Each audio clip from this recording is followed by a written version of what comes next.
Hello student, myself Dr. Seema Parikh, Assistant Professor Zoology, Kautilya College, Kota।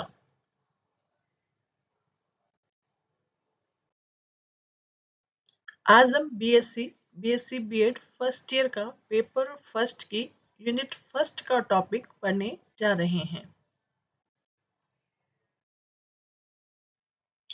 Biological importance of canal system. Canal system की biological importance क्या है? सबसे पहले तो canal system क्या है?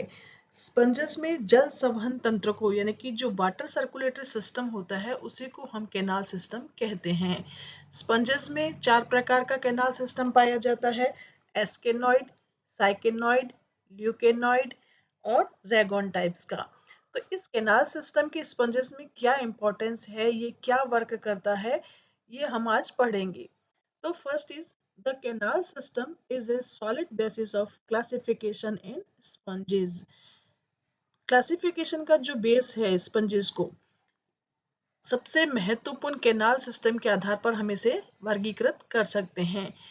जैसे जो हमने बताया कि भी 4 प्रकार का होता है कि एस्केनॉइड कैनाल सिस्टम किन एनिमल्स में पाया जाता है, साइकेनॉइड किन में पाया जाता है, ल्यूकेनॉइड किन में पाया जाता है।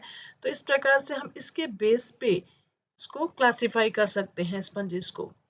सेकंड है the canal system also propose the theory of evolutions. Canal system evolution की थ्योरी को भी प्रपोज करता है। कैसे? जिस तरह से हमने कहा कि जो एस्केनॉइड कैनाल सिस्टम होता है वो बिल्कुल सिंपलेस्ट टाइप का होता है। फिर जैसे जैसे हम बढ़ते हैं एस्केनॉइड के बाद साइकेनॉइड और ल्यूकेनॉइड, ल्यूकेनॉइड काफी कॉम्प्लेक्स टाइप का कैनाल सिस्टम होता है। तो सिंपल से कॉम्प्लेक्स टाइप के कैनाल सिस्टम्स का बनना एक तरह से ये इवोल्यूशन से, यानी कि इवोल्यूशन को बेस मिलता है, इवोल्यूशन की थ्योरी को ये प्रपोज्ड करता है।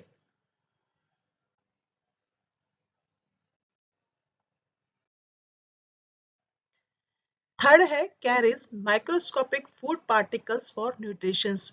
जो पानी वाटर करंट के साथ स्पंजेस में एंटर करता है उसके साथ में बहुत सारे फूड पार्टिकल्स होते हैं जो स्पंजेस को न्यूट्रिशन प्रोवाइड करवाते हैं। Number 4 carries oxygenated water for respirations. जो वाटर बॉडी में एंटर कर रहा है उसमें ऑक्सीजन भी डिजोल्व होती है और ये ऑक्सीजन वह रेस्पिरेशन में यूज करते हैं।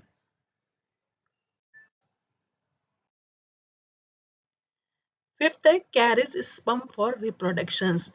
मेल साइकन्स के द्वारा जो स्पर्म्स वाटर में रिलीज किए जाते हैं वो वाटर करंट के थ्रू स्पंजेस की बॉडी में एंटर करते हैं रिप्रोडक्शंस के लिए। Number 6 carries out undigested food for इजेशंस।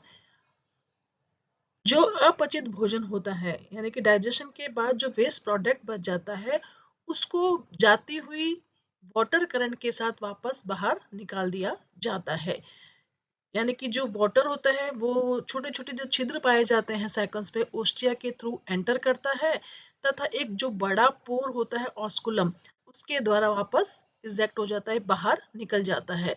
तो जो नाइट्रोजनस या अनडाइजेस्टेड जो फूड पार्टिकल्स है वो ऑस्कुलम के द्वारा यानी कि वाटर करंट जो बाहर जा रही है उसके साथ में रिलीज कर दिए जाते हैं।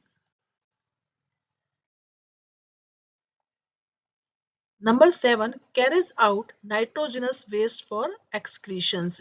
यानी कि एक्सक्रीशन में जो नाइट्रोजनस वेस्ट है, कुछ कार्बन डाइऑक्साइड गैसेज हैं, उनको भी जो वाटर करंट यानी कि जो पानी की धारा साइकिल से बाहर जा रही है ओस्कुलम के थ्रू उसके साथ उसको निकाल दिया जाता है।